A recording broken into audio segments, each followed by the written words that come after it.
ಬಳ್ಳಾರಿಯ ಕನಕದುರ್ಗಮ್ಮ ದೇವಿಯ ಮೊರೆ ಹೋಗಿದ್ರು ವಿಜಯಲಕ್ಷ್ಮಿ ಅವರು ಸುತ್ತದ ಟೆಂಪಲ್ ಇಲ್ಲ ಕರ್ನಾಟಕದಲ್ಲಿ ಅಷ್ಟರ ಮಟ್ಟಿಗೆ ಹೋಗಿದ್ರು. ಇನ್ಫ್ಯಾಕ್ಟ್ ಇಲ್ಲಿಗಂತೂ 4 ಬಾರಿ ಭೇಟಿ ಕೊಟ್ಟಿದ್ರು. ವಿಶೇಷ ಪೂಜೆನ ಸಂಕಲ್ಪ ಪೂಜೆನೆಲ್ಲ ಸಲ್ಲಿಸಿದ್ರು. ಕುಂಕುಮ ಪ್ರಸಾದವನ್ನ ಕೂಡ ವಿಜಯಲಕ್ಷ್ಮಿ ಅವರು ದರ್ಶನಕ್ಕೆ ಕೊಟ್ಟಿದ್ರು. ಬಹಳ ಪವರ್ಫುಲ್ ಕ್ಷೇತ್ರ ಈ ದೇವಸ್ಥಾನಕ್ಕೆ ಸಂಬಂಧಪಟ್ಟಂತೆ ನಾವು ಮಾಹಿತಿ ಕೊಡ್ತಾ ಇದೀವಲ್ಲ. ಸೋಷಿಯಲ್ ಮೀಡಿಯಾದಲ್ಲಿ ವಿಜಯಲಕ್ಷ್ಮಿ ಅವರು ಇದಕ್ಕೆ ಸಂಬಂಧಪಟ್ಟಂತೆ ಒಂದು ಪೋಸ್ಟ್ ಅನ್ನ ಕೂಡ ಹಾಕೊಂಡಿದ್ರು. ದೇವರ ಹೂವು ಪ್ರಸಾದವನ್ನ ಹಿಡಿದಿರುವಂತಹ ಪೋಸ್ಟ್ ಕೂಡ ಅವ್ರು ಮಾಡಿದ್ರು.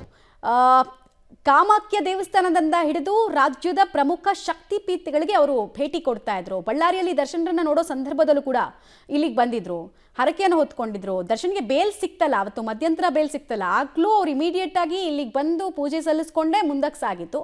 ಸೊ ಟೋಟಲ್ ಆಗಿ ಒಂದು 4 ಸಲ ಈ ಪವರ್ಫುಲ್ ಕ್ಷೇತ್ರಕ್ಕೆ ಹೋಗಿದ್ದಾರೆ. ಇದೇ ರೀತಿ ಭಾರತದ ಪ್ರಮುಖ ಶಕ್ತಿಪೀಠಗಳಿಗೂ ಕೂಡ ಅವರು ಭೇಟಿ ಕೊಟ್ಟಿದ್ರು. ರೇಣುಕಾಸ್ವಾಮಿ ಕೊಲೆ ಪ್ರಕರಣದ ಆರೋಪಿ ನಟ ದರ್ಶನ್ ಅವರು ಬಳ್ಳಾರಿಯ ಸೆಂಟ್ರಲ್ ಜೈಲಲ್ಲಿ 3 ತಿಂಗಳ ಕಾಲ ಇದ್ರು. ಅವರಿಗೆ ಮಧ್ಯಂತರ ಜಾಮೀನು ಅಂದರೆ ಶಸ್ತ್ರಚಿಕಿತ್ಸೆಗೋಸ್ಕರ ಮಧ್ಯಂತರ ಜಾಮೀನು ಸಿಕ್ಕಂಥ ಸಂದರ್ಭದಲ್ಲಿ ಅವ್ರ ಪತ್ನಿ ವಿಜಯಲಕ್ಷ್ಮಿ ಅವರು ಬಳ್ಳಾರಿಯ ಅಧಿದೇವತೆ ಕನಕದುರ್ಗಮ್ಮ ದೇವಸ್ಥಾನದಲ್ಲಿ ವಿಶೇಷ ಪೂಜೆಯನ್ನು ಮಾಡೋದ್ರ ಮೂಲಕ ಆದಷ್ಟು ಬೇಗ ನನ್ನ ಪತಿಯ ಸಂಕಷ್ಟಗಳನ್ನ ದೂರ ಮಾಡಿದ್ದೇವೆ, ಅದ್ರ ಜೊತೆಗೆ ಏನು ರೆಗ್ಯುಲರ್ ಬೇಲ್ ಸಿಗೋ ಥರ ಒಂದು ಹಾರೈಸು ಅನ್ನೋಂಥ ರೀತಿಯಲ್ಲಿ ವಿಶೇಷ ಪೂಜೆಯನ್ನು ಕೂಡ ಮಾಡಿದ್ರು. ಆ ಸಂದರ್ಭದಲ್ಲಿ ಕನಕದುರ್ಗಮ್ಮ ದೇವಿಯ ಅರ್ಚಕರು ಸಹಿತ ಅವರಿಗೆ ವಿಶೇಷವಾಗಿರ್ತಕ್ಕಂಥ ಲಿಂಬೆಹಣ್ಣು ಮತ್ತು ಕುಂಕುಮವನ್ನ ಪ್ರಸಾದ ರೂಪದಲ್ಲಿ ಕೊಟ್ಟು ಕಳಿಸಿದ್ರು. ಸ್ವತಃ ಇದೀಗ ನಮ್ಮ ಜೊತೆಗೆ ಅರ್ಚಕರಿದ್ದಾರೆ, ಅವ್ರು ಮಾತಾಡ್ತೋಗೋಣ. ಅರ್ಚಕರು, ಇದೀಗ ದರ್ಶನ್ ಅವರು ಬಳ್ಳಾರಿ ಸೆಂಟ್ರಲ್ ಜೈಲಲ್ಲಿ ಇದ್ದಂಥ ಸಂದರ್ಭದಲ್ಲಿ ನಿರೀಕ್ಷಣಾ ಜಾಮೀನು ತಗೊಂಡು ಹೊರಗಡೆ ಹೋಗಿದ್ರು. ಅವಾಗ ಅವ್ರ ಪತ್ನಿ ವಿಜಯಲಕ್ಷ್ಮಿ ಅವರು ಬಂದಿದ್ರು. ಇಲ್ಲಿ ಏನೆಲ್ಲ ಹರಕೆಗಳನ್ನ ಕಟ್ಕೊಂಡಿದ್ರು ಮತ್ತು ಯಾವೆಲ್ಲ ವಿಚಾರಗಳನ್ನ ಇಟ್ಕೊಂಡು ದೇವಿಗೆ ವಿಶೇಷ ಪೂಜೆ ಸಲ್ಲಿಸಿದ್ರು ಅಂತ? ಇಲ್ಲ ಸರ್, ಅವರು 3 ಸಲ ಬಂದಾಗ 3 ಸಲ ಅಂತೂ ಸುಮ್ಮನೆ ದರ್ಶನ ಒಂದೇ ಮಾಡ್ಕೊಂಡು ಹೋಗಿದ್ದಾರೆ. ಅವರು ಏನೂ ಇಲ್ಲ.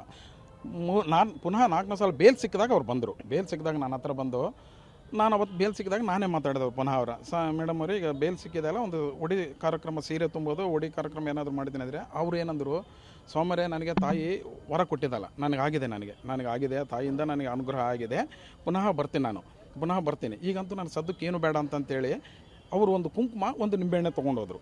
ಕುಂಕುಮ ನಿಂಬೆಹಣ್ಣೆ ನನಗೆ ಈ ತಾಯಿ ಮೇಲೆ ಆಶೀರ್ವಾದ ನಂಬಿಕೆ ಇದೆ ನನಗೆ, ಪುನಃ ಬಂದು ನಾನು ಏನು ಬೇಕೋ ಅರಕೆ ಏನು ತೀರಿಸಿ ನಾನು ಮಾಡ್ತೀನಿ ಅಂತಂತೇಳಿ ಹೋಗಿರೋದೀಗ ಅವರು. ಪ್ರಮುಖವಾಗಿ ಈಗ ನಿರೀಕ್ಷಣಾ ಜಾಮೀನು ಸಿಕ್ಕಿದೆ, ಮತ್ತೆ ರೆಗ್ಯುಲರ್ ಬೇಲ್ ಸಿಗ್ಲಿ ಅನ್ನುವಂಥ ರೀತಿಯಲ್ಲಿ ದೇವಿ ಹತ್ರ ಮೊರೆ ಇಟ್ಕೊಂಡಿದ್ರಂತೆ.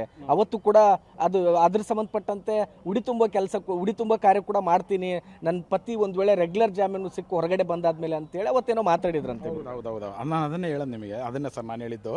ನಾನು ಅದೇ ಅಂದೆ, ಉಡಿ ತುಂಬೋದು ಇದು ಕಾರ್ಯಕ್ರಮ ಮಾಡ್ತೀನಿ ಅಂದರೆ ಅವ್ರು ಏನಂದ್ರು, ಈಗ ಸಾರಿಗೆ ನಾನು ಹಾಸ್ಪಿಟ್ಲಿಗೆ ಎಲ್ಲೂ ಹೋಗಬೇಕು, ಈಗ ನನಗೆ ಬರೋಕೆ ಈಗ ಆಗ್ತಾಯಿಲ್ಲ, ಪುನಃ ಖಂಡಿತ ಬರ್ತೀನಿ ಸ್ವಾಮಿಯರೇ, ಈ ತಾಯಿ ನನಗೆ ಹರಕೆ ಕೊಟ್ಟಿದ್ದಾಳೆ, ನನಗಾಗಿದೆ, ರೆಗ್ಯುಲರ್ ಬೇಲಲ್ಲಿ ನನಗೆ ಆಗುತ್ತೆ, ಈ ತಾಯಿ ಮೇಲೆ ನನಗೆ ನಂಬಿಕೆ ಇದೆ ಅಂತಂತೇಳಿ ಅವ್ರು ಕುಂಕುಮ ಒಂದು ನಿಂಬೆಹಣ್ಣೆ. ನಾನು ಏನು ಹೇಳೋದಂದರೆ, ಈ ಗ್ರಾಮ ದೇವತೆ ಕನಕದುರ್ಗಮ್ಮ ದೇವಸ್ಥಾನದ್ದು ಒಂದೇ ಈ ಅಮ್ಮಂದು ಪವಾಡ ಏನಂದರೆ, ಒಂದು ನಿಂಬೆಹಣ್ಣು ಒಂದು ಕುಂಕುಮ ಇದ್ದರೆ ಅದು ಏನಾದರೂ ಎಂಥದ್ದಾಗಲಿ ಆಗೇ ಆಗುತ್ತೆ. ಅಲ್ಲಿ ಅಷ್ಟು ಪವಾಡ ಇಲ್ಲಿ ಈ ನಮ್ಮ ಬಳ್ಳಾರಿ ಕನಕದುರ್ಗಮ್ಮ ದೇವಸ್ಥಾನ ಗ್ರಾಮ ದೇವತೆದು.